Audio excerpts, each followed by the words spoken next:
श्री निम्बार्क श्री हरिव्यास। कल के प्रसंग में बाबा महाराज ने बताया कि आचार्य ने निज आश्रित पथ को साधक को अनुराग पथ का पथिक बनाकर किंकरी भाव से सेवा करो। अब तक जो प्रसंग चल रहा था, बोले आप यदि निकुंज की प्राप्ति करना चाहते हैं, आप निकुंज रस को अवगाहन करना चाहते हैं, आप निकुंज में जाना चाहते हैं, तो बोले जो आचार्यों ने जो पथ आश्रित किया, अब तक जो आपको पथ बताया वो आश्रित पथ था। क्या अखंड वृंदावन धाम का वास करते हुए, निरंतर इस रज से प्रीति करते हुए और अखंड नाम जप करते हुए अंतःस्थित वपु से नित्य निकुंज में प्रिया जी के साथ में सेवा करना है। उस सेवा के बाद में आपको अपने हृदय में इतनी लालसा उदय करनी है, इतनी हृदय में तड़फन लानी है, निरंतर इस वृंदावन धाम में आपको घूमते हुए प्यारी जी को ढूंढना है। कभी यमुना तीर में, कभी कुंजों में, कभी निकुंज में। हे प्यारी जी, हमें कब आप दर्शन दोगी? बोले इस तरह से ये अनुरागियों का पथ है। तो अनुरागियों के पथ का पथिक बनकर और किंकरी भावना से आपको सेवा करनी है। निरंतर किंकरी भाव में आपको रहना है कि हम प्यारे जी की दासी हैं। यदि आप निरंतर प्यारे जी की दासी इस भाव से भावित रहेंगे तो अन्यत्र भाव कहीं जाएगा ही नहीं। फिर संसार अपने आप ही आप भूल जाएंगे, आपको भूलने की कोशिश नहीं करनी पड़ेगी। क्यों? आपका संबंध केवल प्यारी जी से और आपका केवल एक ही मात्र संबंध रह गया कि हम प्यारी जी की दासी हैं और निरंतर प्यारी जी के साथ में हैं आप, और निरंतर प्यारी जी की सेवा में संलग्न है। तो फिर संसार की तो कोई चर्चा ही नहीं, नो कोई संबंध ही रह जाएंगे, नो कोई कार्य बाकी रह जाएगा। अब आचार्य चरण के ने शास्त्र में कर्म ज्ञान भक्ति अनेक पथ है। बोले आपको तो केवल अनुरागियों का पथ का पथिक बन करके और निरंतर किंकरी भाव से सेवा करनी है। अब यदि आप शास्त्राध्ययन करते हैं, बोले शास्त्र में तो अनेक पथ बताएं, कोई कर्म वाला है, कोई ज्ञान वाले हैं, कोई भक्ति वाले हैं, ऐसे अनेक अनेक पंथ है, लेकिन सभी एक से एक उत्कृष्टतम है। लेकिन सब श्रद्धा विश्वास से आचरण कर ही फल देते हैं। सभी पथों में जब आपका विश्वास होगा, आपकी श्रद्धा होगी और उनके अनुसार ही आप आचरण करोगे, तब आपको फल मिलेगा, अन्यथा कोई फल नहीं। श्रद्धा के बिना कोई फल नहीं। चाहे किसी भी पथ के पथिक बन जाओ, जब तक उसमें आपकी दृढ़ निष्ठा, दृढ़ श्रद्धा नहीं है, तब तक आपको कोई फल नहीं मिलने वाला। तो कह रहे भगवत चरण रति धाम देने वाले हैं। यदि युगल किशोर जी के चरणों में या भगवान के चरणों में आपकी रति उदय हो गई तो आपको धाम मिल जाएगा। और ये जो कर्म है, कर्म ज्ञान भक्ति, इनको भी आप यदि श्रद्धा और विश्वास के साथ करो तो ये कर्म भी आपको भगवान के चरण कमलों में रति उदय करके और धाम की प्राप्ति कराने वाले हो जाते हैं, यदि श्रद्धा के साथ करो तो। और जो सकामी कर्म होते हैं, बोले वो कर्म तो फल प्राप्त करने के बाद उस कर्म को त्याग देता है। वो उसका फल, जो कर्म आपने किया उसके बदले में आपने कुछ मांगा, सकामता आ गई कि इससे ये करने से हमें ये मिल जाए, तो वो फल मिलते ही वो कर्म भी आपका खत्म हो गया। भाई उसके बदले में आपने ले लिया, अब हिसाब बराबर हो गया। बोले जो सकामी कर्म है वो तो इस प्रकार से है जैसे मजदूर पैसा मिलने के बाद मालिक को छोड़ देता है। कोई मजदूर आता है, सारे दिन मजदूरी करता है, मालिक उसको पैसा देता है, फिर वो मालिक अपने घर, वो अपने घर, उससे कोई प्रयोजन नहीं है। ऐसे सकामी कर्म होते हैं, उनसे कोई मतलब नहीं होता, केवल अपना कार्य सिद्ध करने के लिए वो इस प्रकार से करते हैं। पर भगवत जो युगल किशोर जी के प्रति या भगवान के प्रति जो भी कर्म किया जाए, वो सारे कर्म फल प्रदायी होते हैं, वो सब फल देने वाले होते हैं। और क्या फल देते हैं? बोले भगवान में प्रीति कराने वाले होते हैं। यदि आप कोई भी कार्य कर रहे हैं, कोई भी सेवा कर रहे हैं, कोई भी कर्म कर रहे हैं और वो केवल युगल किशोर जी के निमित्त कर रहे हैं, तो ऐसे कर्म, ऐसे जो कार्य सेवा सब बोले भगवान में प्रीति कराने वाले होते हैं। तो इसी प्रकार बोले ज्ञान, ज्ञान मोक्ष को प्रदान है, मोक्ष देता है आपको ज्ञान के यदि है तो।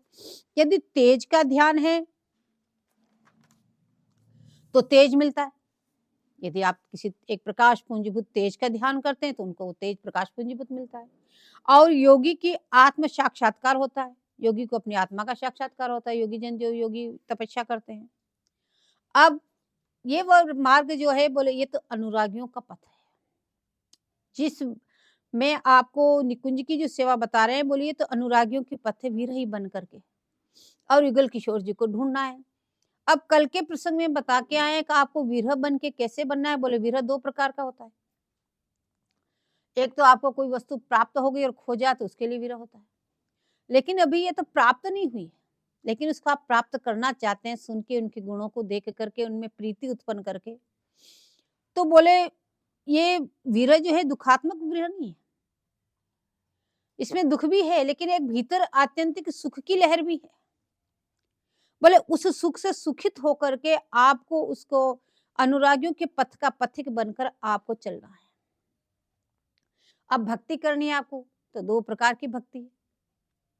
बोले एक तो विधि भक्ति। बोले विधि भक्ति क्या है? बोले हम जन्म जन्मांतर के भगवान के दास हैं। बोले इसी जन्म नहीं, जन्म जन्मांतर जितने सब प्राणी मात्र भगवान के दास हैं। तो बोले हम भी भगवान के दास हैं।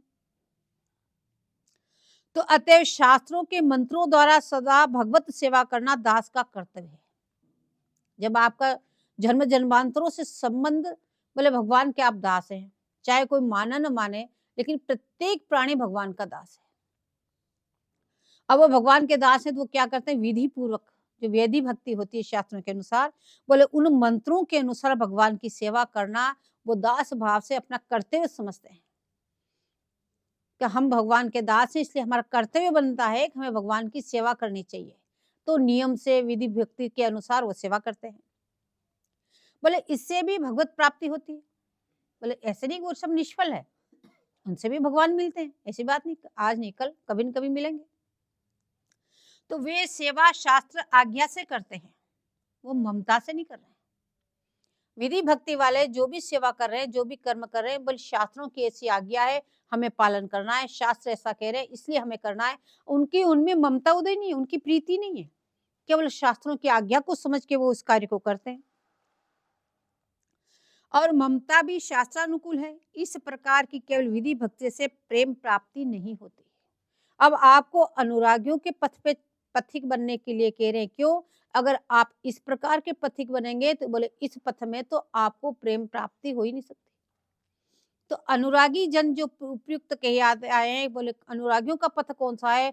बोले निरंतर अखंड वृंदावन धाम का वास करते हुए, रज से प्रीति करते हुए, निरंतर अखंड नाम जपते करते हुए, बोले अंतर चित्त वपु से निरंतर प्रिया जी की सेवा करते हुए, और अंत में बताया बोले आप विरही बन के इस वृंदावन में प्रिया जी को ढूंढो।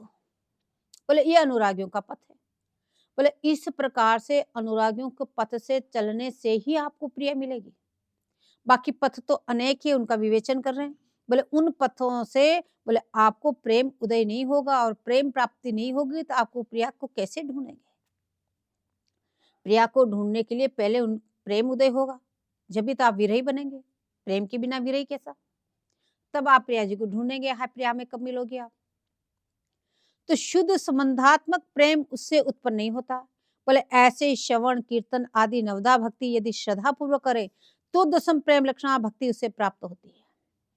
जो नवदा भक्ति बताई, श्रवणम कीर्तनम ये जितनी भी है, बोले इस भक्ति को भी यदि कोई प्रीति पूर्वक करे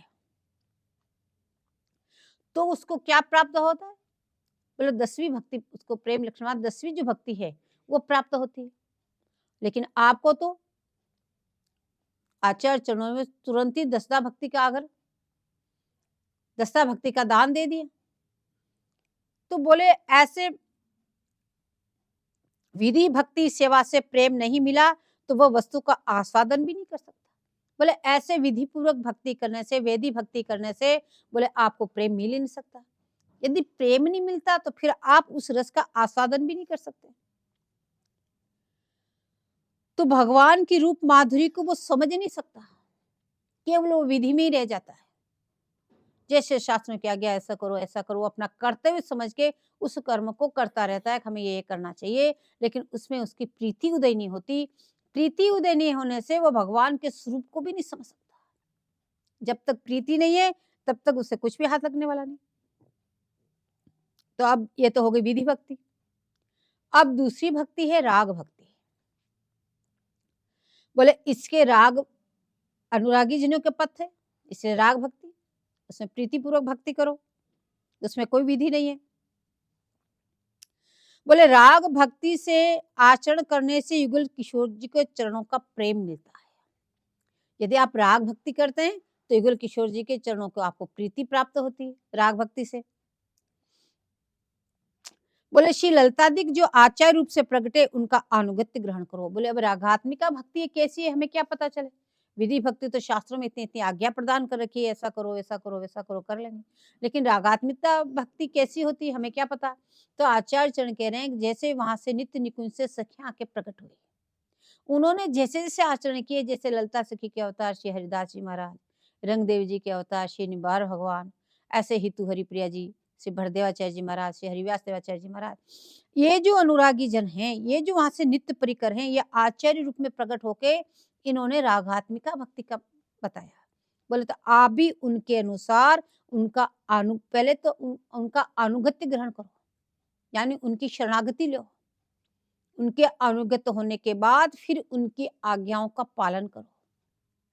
जैसे जैसे उन्होंने भक्ति करना बताया आपको, जैसे जैसे महावाणी जी में उन्होंने उपदेश दिया, इस प्रकार से अनंता को धारण करते हुए और ऐसे आपको सबको परित्याग करते हुए, और इस प्रकार से 10 चीजें चढ़ रही हैं, पूर्व में बहुत विवेचन किया है।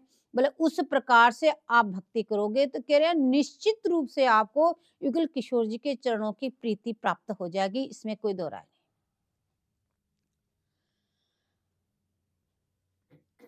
अब साधक का हृदय तो जन्म जन्मांतर से मलिन है। अब हमने उन आचार्य परंपरा में अनुगत्य ग्रहण कर लिया, जिसमें ललितादिक प्रकट हुई, रंगदेवी जी प्रकट हुई, हितूरी प्रिया जी प्रकट हुई, तो हमने उनका अनुगत्य ग्रहण कर लिया। लेकिन अनुगत्य ग्रहण करने पर भी हम पे वो रंग नहीं चढ़ा। क्यों? क्योंकि हम जन्म जन्मांतर से मलिन हैं। क्या क्या जो अकर्मणीय कर्म थे वो सारे करके आए हैं, ऐसे जन्म जन्मांतर के हमारा मलिन हृदय, बोले वो कैसे साफ हो। तो इसे स्वच्छ करने पे वो उस पे रंग चढ़ेगा। पहले इसको स्वच्छ करो, क्योंकि इस पे प्रेम रंग चढ़ाना है। जब तक प्रेम रंग से आप रंगे नहीं जाओगे, तब तक आपको युगल किशोर जी की प्रीति नहीं प्राप्त हो सकती। उनके चरणों कमलों में प्रीति नहीं होगी तो आप दृढ़ता पूर्वक उनका भजन नहीं कर सकते, उनको आप विरह बन के ढूंढ नहीं सकते, उनके लिए आपके हृदय में उत्कंठा नहीं उदय हो सकती, उनके लिए आपके हृदय में लालसा उदय नहीं हो सकती। तो वो कह रहे हैं पहले इस हृदय, मलिन हृदय को स्वच्छ करके इस पे प्रेम रंग चढ़ाओ। तो ये हृदय मलिन है, कैसे साफ हो, क्या करें हम। तो आचार्य ने बहुत बहुत उपाय बताए। संतों का चरणादक लो, बोले उनकी शीत प्रसादी ग्रहण करो। जो इस अनुरागी पथ के जो पथिक हैं, ऐसे रसिक जनों की, बोले जूठन पाने से, उनके चरण धोने से जैसे वो स्वच्छ निर्मल हैं, ऐसे आपको ही बना देंगे। और कह रहे हैं कि कस्तूरी पंकिल यमुना में नित्य धोने से, यदि यमुना जी में जा करके वहां पे इस चीज की भावना करो, अभी अभी प्रियालाल इसमें स्नान करके बाहर निकले हैं, उनके मंगल विग्रह की केशर, कस्तूरी और चंदन और उनके गलित माला के पुष्प इसमें बह रहे हैं, उसमें जाके डुबकी लगा और उस चंदन केशर को, उस चंदन को अपने हृदय पे साबुन की तरह मलो, तो आपका हृदय शुद्ध होगा। तो बोले ऐसा नहीं कर सकते, तो बोले नहीं कर सकते तो जल को पियो, यमुना जल को पान करो। बोले निरंतर पान करो, हमेशा यमुना जल को पियो।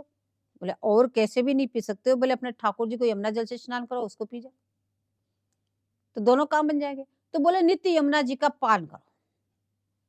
यमुना जल पीने से काय मन सब स्वच्छ हो जाएगा।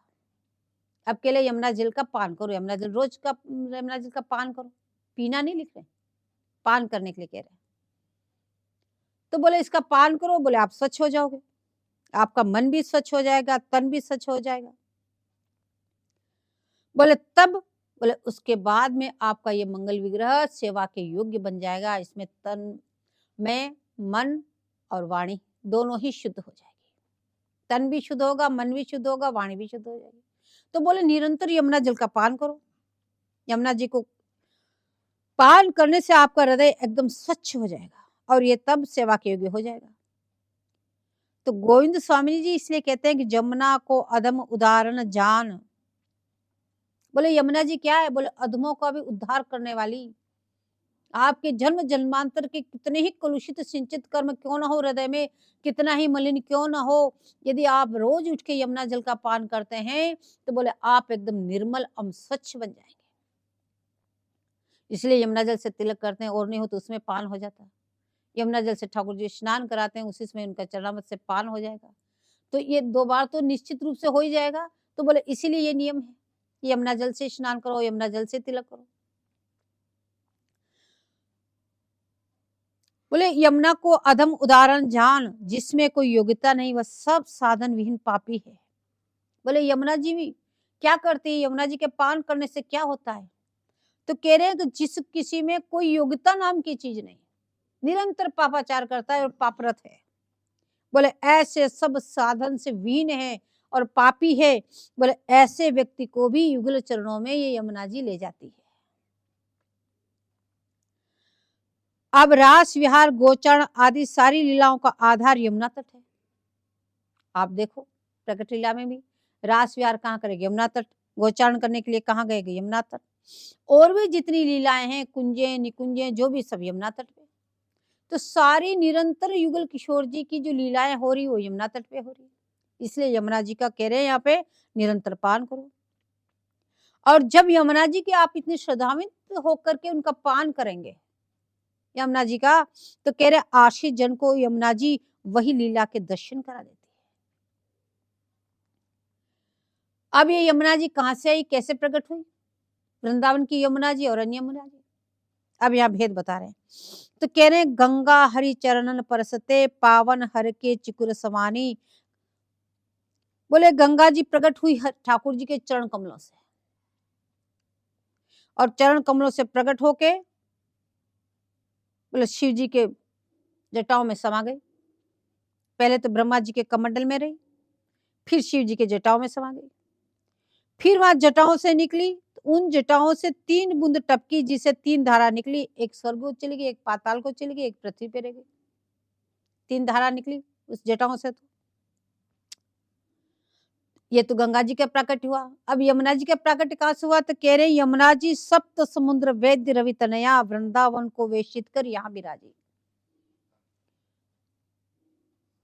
बोलो 7 समुद्रों को वेद करके सूर्य पुत्री बन करके यमुना जी वृंदावन को चारों तरफ कंकनाकार परिवेष्टित करके यमुना जी यहीं विराजमान हो गई। क्योंकि वृंदावन के चारों ओर कंकनाकार यमुना जी है। बोले आपको कहां से दिखाई देगी? कहीं ऊंचे शिखर पे जाके देखो तो कालिंदी काली हद से मिली यमुना जी में आके। बाहर से कालिंदी जी आई, आकर के जो कालिंदी कलिंद गिरी से प्रकटी, तो कालिंदी जी काली हद से मिली और अक्रूर हद से मथुरा की तरफ चली गई यमुना जी वृंदावन में। बोले वो कालिंदी उधर चली गई, इसका क्या प्रमाण है? कह रहे एक बार ठाकुर जी और अर्जुन जी मृगया हेतु काल जंगल में गए, वहां यमुना के तीर पे गए हस्तिनापुर के, तो वहां पर यमुना किनारे कालिंदी विराजमान थी, तपस्या कर रही थी। तो उनसे पूछा अर्जुन जी ने, भाई आप किसके लिए तपस्या कर रहे हैं? बोले ठाकुर जी के लिए, उनको प्राप्त करना है। तो बोले काम बन गया, ठाकुर जी साथ में लेके आया हूं। तो उसी समय ठाकुर जी ने उनके साथ विवाह करके उसको अष्टपट रानियों में स्थान दे दिया। इसलिए कहते हैं पटरानी महारानी। तो द्वारकाधीश जी में पटरानी महारानी, निकुंज में तो केली रूपिणी स्वामी जी की सेवा करने वाली यमुना जी है। तो वह वन यमुना में तो युगल की क्रीड़ा है। अब इस यमुना जी में तो युगल किशोर जी की क्रीड़ा है, ये तो क्रीड़ा स्थली है, पटरानी थोड़ी ना। बोले यहाँ तो युगल वृंदावन में तो युगल किशोर जी की क्रीड़ा है। अपनी लहरों से उन्हें आलिंगन किया, निकुंज में जारी सरोवर रद नदी रूप में सब जगह ये बोले यमुना जी विद्यमान है। पूरे निकुंज में जहाँ पे भी है बोले सरोवर है उसमें भी यमुना जी है, और वन विभाग में और भी नदी चल रही है, सख्या तुरंत की तुरंत जो तैयारी करते बोले वो भी यमुना जी है, हृदय है वो भी यमुना जी है, सब प्रकार से। और मंगल विग्रह में प्रस्वेद रूप में श्री यमुना जी विराजमान है, केली रूपिणी प्रस्वेद रूप में बोले प्यारी जी के, और मंगल विग्रह में बोले यमुना जी तो विराजमान है। तो यहाँ पे तो बहुत उच्च स्थान है यमुना जी का। ग्रीष्म ऋतु में जब दोनों स्नान करने जाते हैं तो यमुना जी उन्हें खूब लाड़ लड़ाती है। अनेक प्रकार की वहां सेवाएं संपादन करती है यमुना जी, पधरावनी करती है, अनेक प्रकार की लीलाओं का वर्णन आता है यमुना जी पे। जब बिगुल किशोर जी यमुना किनारे ग्रीष्म ऋतु में जल विहार करने जाए या फिर स्नान करने जाए, यमुना जी में केली करने के लिए जाए, तो यमुना जी उनका भव्य स्वागत करती है, उनको खूब लाड लड़ाती है। तो ये यमुना जी भक्ति और मुक्ति दोनों की प्रदाता है। जो प्यारी जी की शरणागत लेकर के जो भजन करते हैं उनको तो निकुंज में भेज देती है, और जो सर्व प्रकार कुछ नहीं करते हैं लेकिन वो भी यदि आते हैं तो उनको मुक्ति प्रदान कर देती है। तो दोनों की प्रदाता है। अब जीव के सामने दो बंधन उपस्थित हैं। अब जीवात्मा भजन करता, सब कुछ करता, लेकिन दो बंधन उसके सामने उपस्थित हो गए। एक तो इस भव बंधन, दूसरा इस वस्तु की अप्राप्ति। पहले तो संसार सागर में ऐसे बंधन में वो पड़ा हुआ है, दूसरी इस संसार में उनकी प्राप्ति नहीं हुई। तो इन दोनों से छुटकारा कैसे प्राप्त हो? भाई भव बंधन भी से मुक्त हो जाए, युगल किशोर जी की प्राप्ति हो जाए। ऐसा कौन सा उपाय करें जो सहज में हमारा भव बंधन से हमारी छुटकारा मिल जाए, यानी पुनर्जन्म नहीं होना पड़े। ये बंधन भव बंधन कैसे हुआ? जब आप पुनर्जन्म नहीं होगा तो भव बंधन से छुटकारा मिल जाएगा, तो हमारा भव बंधन भी छूट जाए और वस्तु की प्राप्ति भी हो जाए। ऐसा कौन सा उपाय करें जिससे हमें ये प्राप्त हो जाए? तो आचार्य चरण कह रहे हैं कि दोनों यमुना जल के सेवन से दूर हो जाएगी। बोले रोज यमुना जल का पान करो, उसका सेवन करो, बोले भव बंधन से भी मुक्त हो जाओगे और उनकी प्राप्ति भी हो जाएगी, दोनों बाधाएं आपकी मिट जाएगी। बोले ऐसा श्रद्धान्वित होकर इस तरह से आप निरंतर यमुना जल का पान करेंगे तो बोले इसी वनराज में प्रत्येक पदार्थ में आपको युगल किशोर जी दिखेंगे। प्रत्येक वस्तु में लता पता खग मृग पशु पक्षी जो भी है दिखाई दे रहे हैं, सब में आपके साथ या सबके अंदर आपको युगल किशोर जी क्रीड़ा करते हुए दिखाई देंगे। यही यमुना जी का स्वरूप है। और मान लो नहीं दिखे तो नहीं दिखने पर जिस दिन तुम विकल होगे, जब तुम्हारे हृदय में विकलता बढ़ेगी उनको प्राप्त होने के लिए, और यमुना किनारे आप यमुना पान करते हुए जब विकलता आप बढ़ाएंगे तो कह रहे उस समय बोले स्वामी जी अत्यंत करुणामयी है। वो तो नित्य यमुना किनारे आती है स्वामी जी। जब आपको ऐसी विकलता देखेगी तो कह रहे वो तो करुणा की सागर है, करुणा की महोदधि है। बोले वो आकर के स्वामी जी तुम्हें अवश्य हृदय से लगा लेगी, इसमें कोई दो राय नहीं। तो इसलिए आचार्य चरण कह रहे हैं पाद स्पर्श, इस श्लोक में कह रहे हे रसे के दायनी आपकी प्रेष्या में कब होंगी, इस प्रकार की आपकी दासी में कब बनूंगी, क्या मुझे वह सौभाग्य प्राप्त होगा? वह कौन सा दिन होगा हे स्वामी जी जो आप मुझको अपने हृदय से लगाओगी? क्या सच में आप लगाओगी?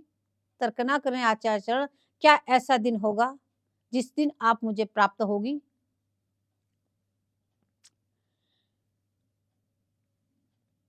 अब जब साधक विकल होकर ढूंढते ढूंढते यमुना तट पर स्नान करे, तब श्री प्रिया जी उसे अपनी दासी बनाती है। बोले ऐसे ढूंढते ढूंढते ढूंढते यमुना जी में गोता लगाए, यमुना जी का पान करे और इस तरह से विकलता बढ़ाए, तो कह रहे हैं तो प्यारी जी अपनी उसको दासी बना लेती है। तो एकमात्र रस प्रदान करने वाली या रस स्वरूप लाल को ही दे देती है। बोले स्वामी जी आपको रस से रसायत कर दी, रस प्रदान करेगी। सर्वस्व देकर सेवा में अपनी सत्ता ही सौंप देती है। बोले स्वामी जी जब रीझती है तो अपना सर्वस्व सौंप देती है। पूरी वृंदावन की संपत्ति और केली कोश की ताली उस सखी के हाथ में देती है और लाल जी को भी सौंप देती है कि इनकी खूब सेवा कर, खूब लाल लड़ा, इनको प्रसन्न रखना। बोले ऐसी उदारता और किसमें हो सकती है?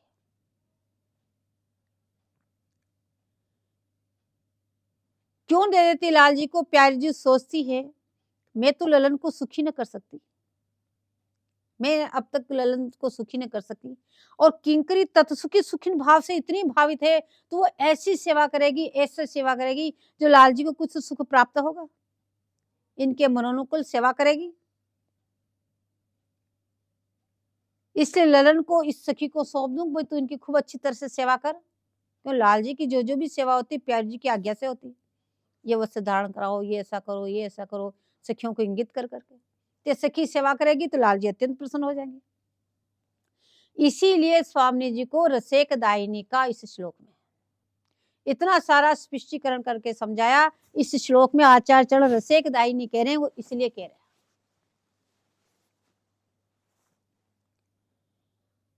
अब प्यारी जी स्वाति बूंद के समान है।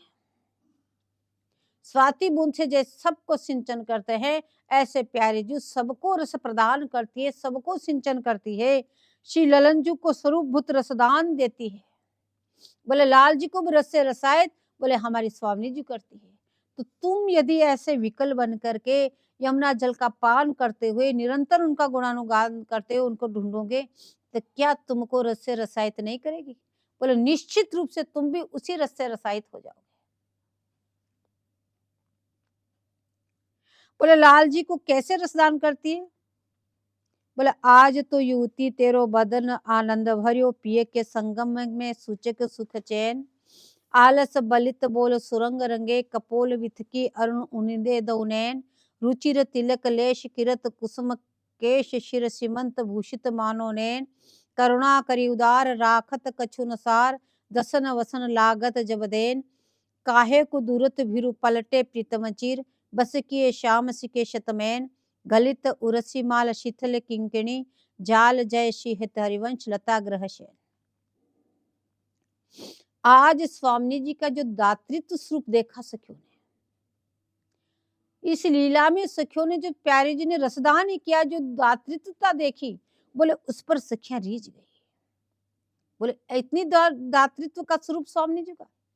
उसको देखकर किंकरी कहती है कि आज तू प्रीतम को रसदान दिया है, उसकी खुमारी सब अंग से प्रकट हो रही है।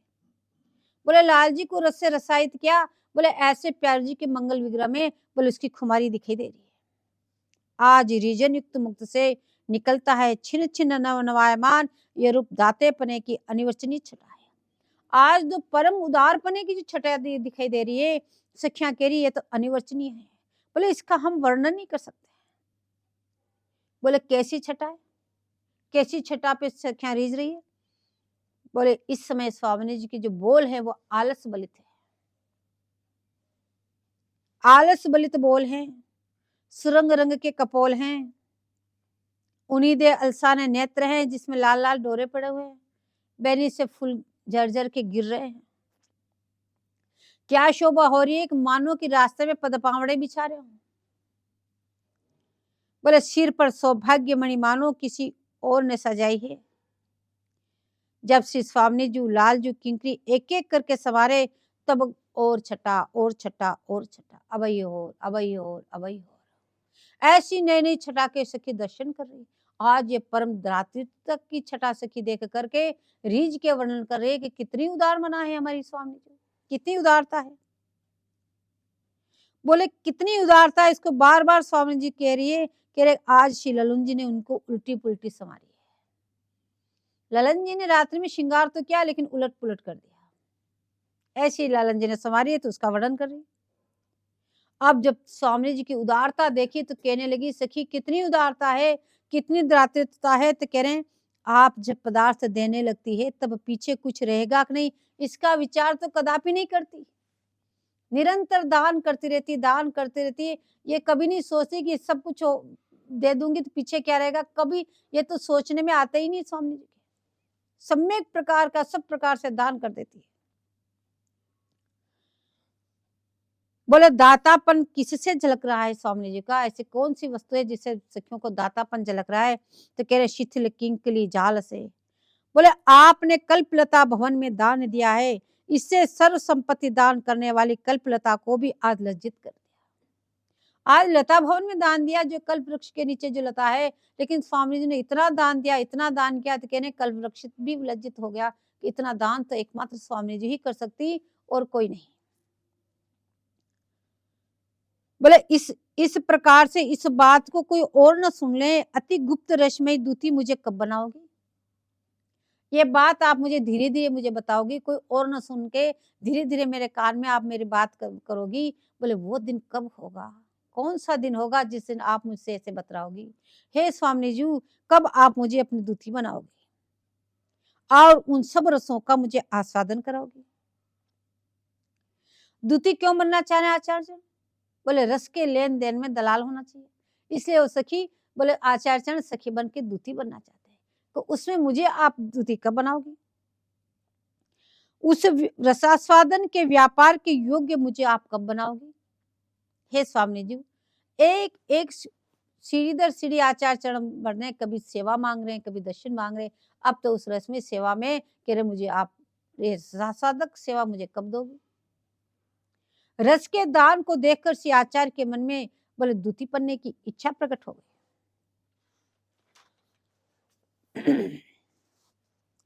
तो स्वामी जी को रसेक दायिनी कह रहे हैं, तो ये रसेक दायिनी ठीक निकुंज मंदिर में ही बैठता है।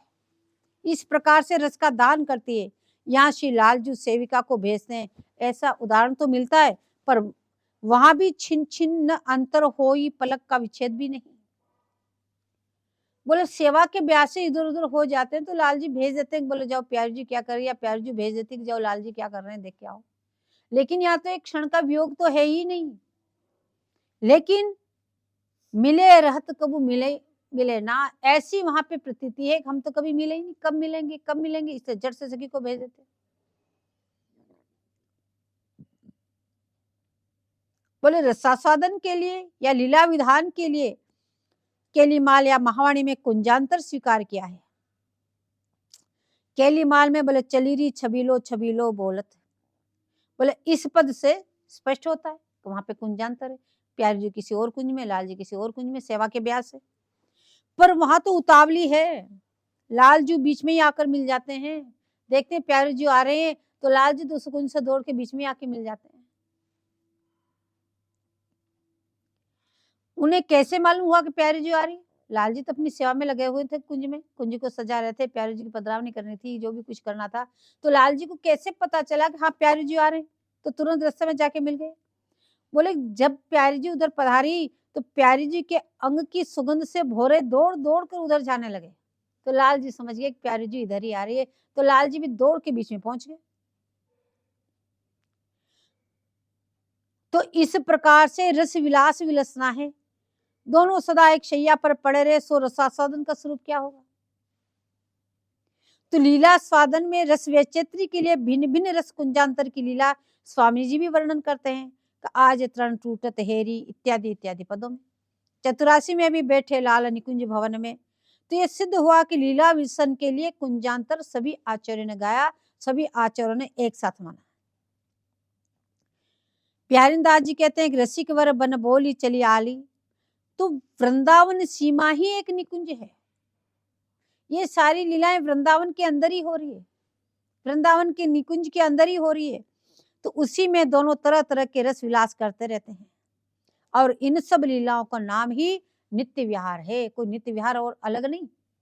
इन लीलाओं का नाम ही नित्य विहार है। ऐसे नहीं कुंज निवृत्त कुंज फिर लीला नित्य विहार और नित्य विहार बोले, ऐसा कुछ नहीं। इन लीलाओं का नाम ही नित्य विहार है, इन्हीं को नित्य विहार कहते हैं, और इसी विहार में निरंतर युगल किशोर जी विलसते रहते हैं। जो ये सब नित्य विहार के अनुभव हैं, क्षण मात्र का अंतर न होना, बोले ये तो रस का स्वरूप है। ये रस ही इस जाति का है, क्षण के लिए भी अलग नहीं हो सकते हैं, क्षण का अंतर भी नहीं पड़ता। मानादिक लीला के लिए, स्वाभाविक लीला की गति के लिए कुंजांतर सब आचार्य मानते हैं। सुन धुन मुरली बन बाजे, हरि रास रचो कुंज कुंज द्रुम वल्ली प्रफुल्लित। तो वन माधुरी देखकर प्रिया पधारी तो विहार किया। ऐसे शैया शैया में हिंडोला रास सब रस का स्वरूप विल्सन एक स्वरूप का है, उनका स्वरूप नहीं बदलता। बोले वही गुल किशोर जी, चाहे हिंडोरा उत्सव कर लो, चाहे रास का उत्सव कर लो, चाहे ब्यावला का उत्सव कर लो, उन उत्सवों के साज सजावट के लिए या उनकी सेवा संपादन करने लिए कभी लाल जी उस कुंज को सजाने चले गए क्या, उस कुंज में सेवा संपादन करने के चले गए, या प्यारी जी कुंज की शोभा देखने के लिए चले गई? ऐसे कुंजांतर तो है, बाकी तो मान विरह ब्रह्म को न लेश, जहाँ रसिक राय को रसमय भवन निकुंज में न मान है न विरह है, निरंतर मिले रहते हैं।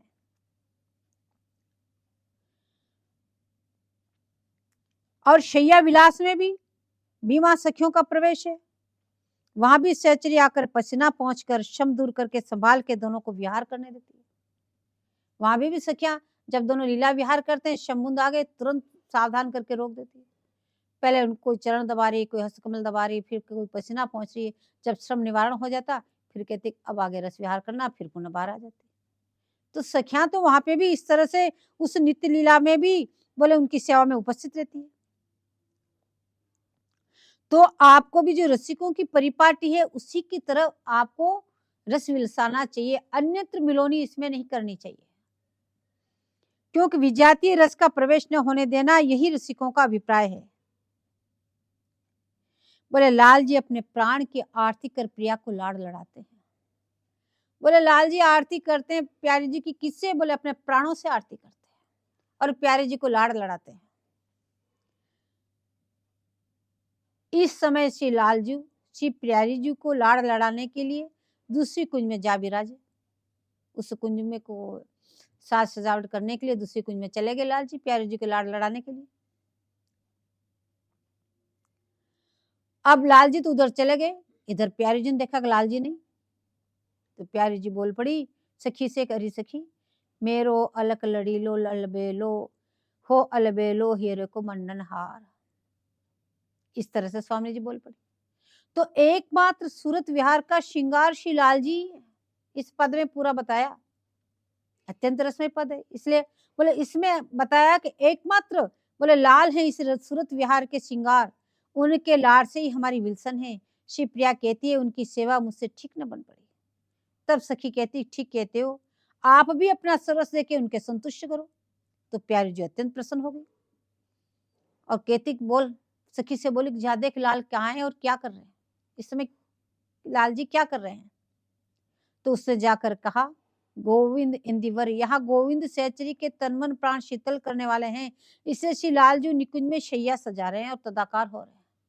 उस कुंज में प्यारी जी की पधरावनी करनी है, तो प्यारी जी के लिए फूलों की शैया अपने हाथों से सजा रहे हैं, अपने हाथों से निर्माण कर रहे हैं। सखी देख के आई, बोले लाल जी तो शैया का निर्माण कर रहे हैं। तो बोले ब्रजलीला में जो दूती बन के भेजते हैं वो एक अलग भाव है, यहाँ आचार्य जो दूती का वो इस प्रकार से कि लाल जी कहाँ है देख, तो बोले वो शैया का निर्माण कर रहे हैं, निकुंज में शैया को सजा रहे हैं।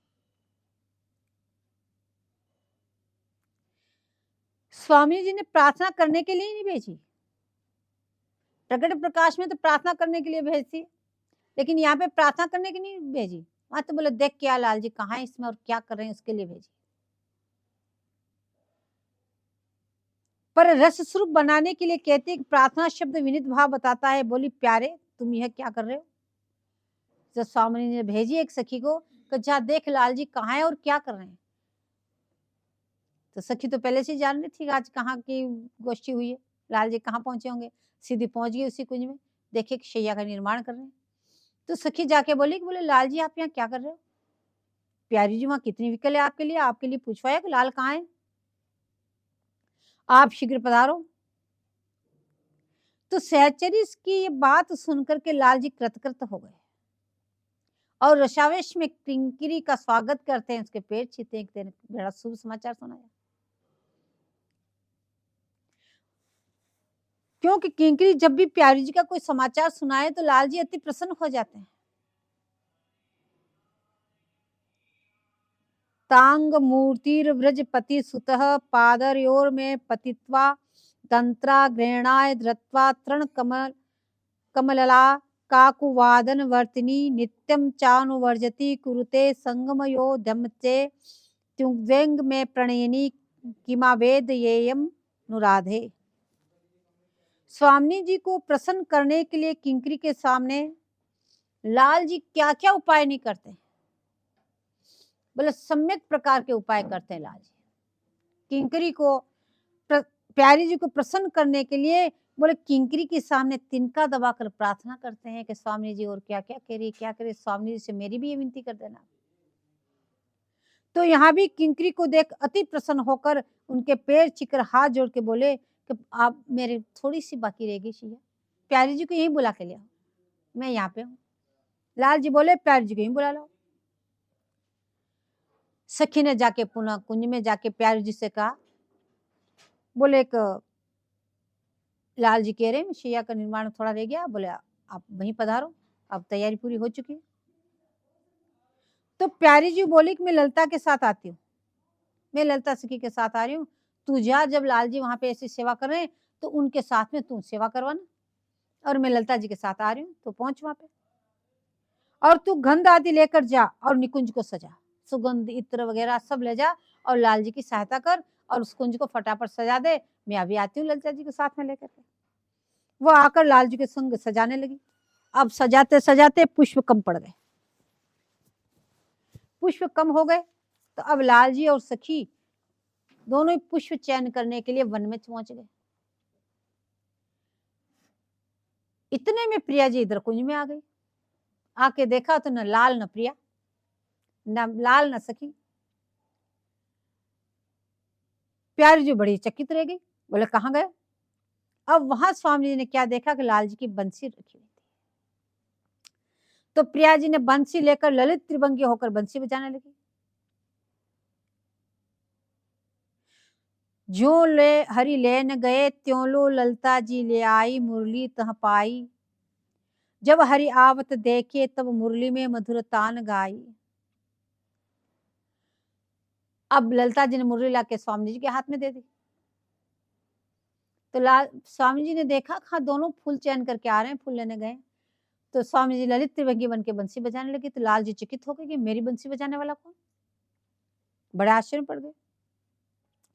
तो इस प्रकार से आचार्य चरण कह रहे हैं, हे रसिक दायनी, इस प्रकार का निरंतर रस धारण करने वाली, हे स्वामी जू, हे किशोरी जू, इस प्रकार रुचि के अनुकूल कार्य करने वाली, बोले ऐसी आपकी सेविका मुझे कब बनाओगी, ऐसी दूती मुझे कब बनाओगी, जब मैं जाके लाल जी के साथ वहां कुंज का श्रृंगार कराऊं, आपको सूचना ले जाके सुनाऊं। बोले ऐसी आपकी परिचर्या मुझे कब मिलेगी, हे स्वामी जू, आप मुझे ऐसी दूती कब बनाओगी।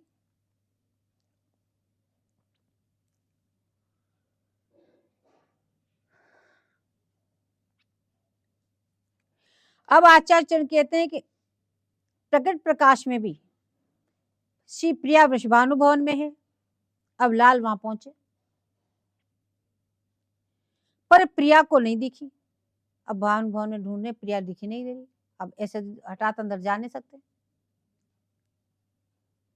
लेकिन प्रिया जी ने देख लिया कि लाल जी आए हैं और मुझे ढूंढ रहे हैं। तो सखी को तुरंत भेजा, उसमें भी सखी को भेजा।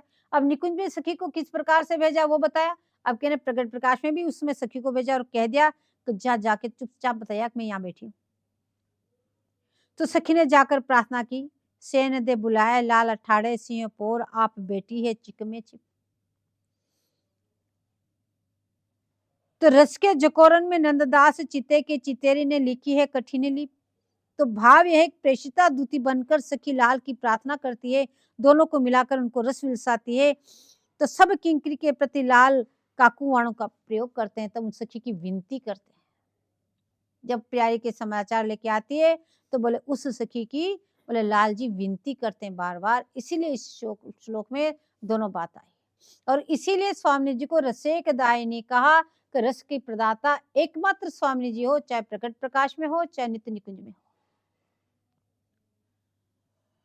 लावण्यामृत वार्ताया जगदीदम संप्लावत्यम शरद राका चंद्रमनंतमेव वदन ज्योत्स्नाभिरातवंती श्री वृंदावन कुंज मंजु ग्रहणी काप्याशी तुच्छमहो कुर्वाणाखिल साध्य साधन कथा दत्वा स्वदास्योत सत्व। अब आचार्य चरण आगे बता रहे हैं कि स्वामी चरण रज का पथ केवल वृंदावन में ही प्राप्त है। पहले आपको कैसे चलना ये सब आचार्य चरण बता के आए। तो आपको नित्य अखंड वृंदावन धाम का वास करते हुए, रज से प्रीति करते हुए, आपको नित्य नाम जप करते हुए, अंतश्चित वपु से आपको नित्य प्यारी जी के साथ में रहते हुए और इस वृंदावन धाम में यमुना जल का पान करते हुए निरंतर प्यारी जी को विहर बन के आपको ढूंढना है। अब आपका भक्ति का पथ कौन सा होना चाहिए, बोले अनुरागियों के पथ के पथिक बन करके आपको ये सारी सेवाएं करनी है। अब आगे आचार्य चरण कह रहे हैं कि बोले स्वामी चरण रस का पथ केवल वृंदावन में ही प्राप्त है, अन्यत्र आपको कहीं नहीं मिलेगा। बोले ये जो पथ आपको एकमात्र श्री वृंदावन धाम में ही मिलेगा। बाहर अगर आप रहते हैं या बाहर जाते हैं तो वहां आप कहाँ ढूंढोगे प्यारी जी को, क्या वहां मिलती है। प्यारी जी तो वृंदावन की सीमा से कदम भी बाहर नहीं जाती। तो आप विरह बन के या यमुना जल का पान करते हुए कहाँ प्यारी जी को ढूंढोगे, कौन सी लता पताओं से विनती करोगे, कौन से खगमृग से आप विनती करोगे कि मुझे प्यारी जी मिला दे, प्यारी जी मिला दे। तो ये एकमात्र वृंदावन में हो सकता, अन्यत्र बाहर कहीं हो ही नहीं सकता। तो दोनों साथ नित्य अखंड यही क्रीड़ा करते हैं। बोले दोनों साथ ही रहते हैं और नित्य वृंदावन धाम ही क्रीड़ा करते हैं। वृंदावन धाम के तो एक डग भी बाहर नहीं रखते। तो बाहर तो ये सारी क्रियाएं आपसे हो ही नहीं सकती। अखंड वृंदावन धाम का वास भी आप वृंदावन में कर सकते हैं। इस रज से प्रीति भी तो वृंदावन की रज तो यही है, और कहां से करेंगे आप? तो वृंदावन की रज की प्रीति भी यहीं से हो सकती है।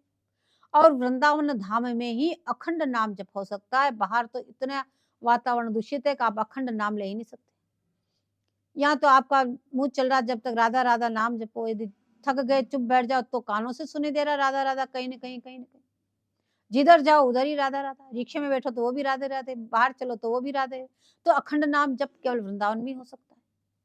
अब कह रहे हैं कि अंतःस्थित वपु से भावना करके प्यारे जी के संग रहना, तो ये भी वृंदावन में संभव है। और विरही बन के जो बताया वो, बोले वो तो वृंदावन में ही संभव है। वो लता पता भी वृंदावन में, वो खगमृग भी लतापन वृंदावन में, और वो यमुना जी भी वृंदावन में। अन्यत्र तो कहीं है नहीं। तो अन्यत्र ये रास्ता आपको कहीं नहीं मिलेगा। एकमात्र वृंदावन में ही इस रस का पथ आपको प्राप्त होगा, क्योंकि दोनों साथ नित्य अखंड क्रीड़ा यही करते हैं। और इसलिए आपको अनुरागी पथिक बनकर उनके विरह के समान ढूंढना है। अब आप इतना सारा समझाए आचार्यजनों ने, बोले इस प्रकार से अखंड वृंदावन धाम का वास करो, रज का सेवन करो, प्रीति करो और निरंतर नाम जपो, और प्यारे जी के साथ अपने अंतःस्थित वपु से साथ में रहो, फिर विरह बन के ढूंढो। ये जो क्रमबद्ध तरीके से मार्ग बताया, इसका नाम है बोले अनुरागियों का पथ। अब आचार्य चरण ने उन सब बातों को आपको समझा के उसका नाम दे दिया को अनुरागियों का पथ है। अब कह रहे हैं कि आप भी उन अनुरागियों के पथिक बनकर उन्हें विरह के समान ढूंढो, उसी पथ पे आप चलो। अब कह रहे हैं एक विरह तो पाई वस्तु खो जाने पर होता है, बोले नित्य साधकन में होता है। बोले वो विरह तो नित्य जो साधक नित्य परिकर वहां से आके प्रकट हुए, बोले उन्हीं में होता है। क्योंकि वो नित्य प्यारे जी के साथ है, नित्य लाड़ लड़े थे, जी को लाड़ लड़ा रहे थे। लेकिन अब यहाँ के प्यारे जी की आज्ञा से यहाँ जगत के जीवों के कल्याण के लिए आके प्रकट हुए हैं, जीवों को निकुंज में पहुंचाने के लिए आके यहाँ प्रकट हुए हैं। तब वो यहाँ वहां का जब भेद उन्हें मालूम होता है, तो उसमें वो विरह में कातर होते हैं कि हे स्वामी जी राखिए अपने पास, दासी हो तोरी। मैं तो नित्य की दासी हूँ, यहाँ कहाँ भेज दिया आपने? तो उस समय तो वो विरह कपाई वस्तु बिछुड़ गई, तो वो विरह तो केवल नित्य परिकर में ही होता है, जनसाधारण में तो होता नहीं। बोले हम अभागों को तो एक अभाव का अनुभव करके ढूंढना है। बोले हम में वो विरह उदय नहीं हो सकता, हम तो अभागे हैं। अभागे क्यों? को प्राप्त नहीं हो रहे, तो हमें तो वो अभाव में वो वस्तु ढूंढनी है कि वो हमें कब प्राप्त होंगे। बोले जिनने ढूंढा उन्हें मिला, जिन ढूंढा तिन पाया गहरे पानी पेट। बोले जिन्होंने इस प्रकार से ढूंढा, बोले उन्हीं को वो प्राप्त हुई। बोले जिन ढूंढा तिन पाया गहरे पानी पेट। गहरे पानी क्या? बोले गहरा विरह उत्पन्न करके। विरह का मतलब अत्यंत लालसा। अब तो उनके बिना प्राण निकल जाएंगे, हाय कब मिलेगी? हे स्वामी जी, उनके लिए ऐसी तड़फन पैदा हो हृदय में, बोले तुरंत मिल जाएगी। जिस दिन ये तड़फन पैदा होगी, तुरंत स्वामी जी मिल जाएगी। बोले जिस दिन ऐसा गहरा विरह या गहरा ताप उदय हो जाएगा, बोले उस दिन अवश्य मिल जाएंगे। तो यह पथ जो अनुरागियों का जो पथ है, ये किसका पथ है? बोले दुखियों का पथ है।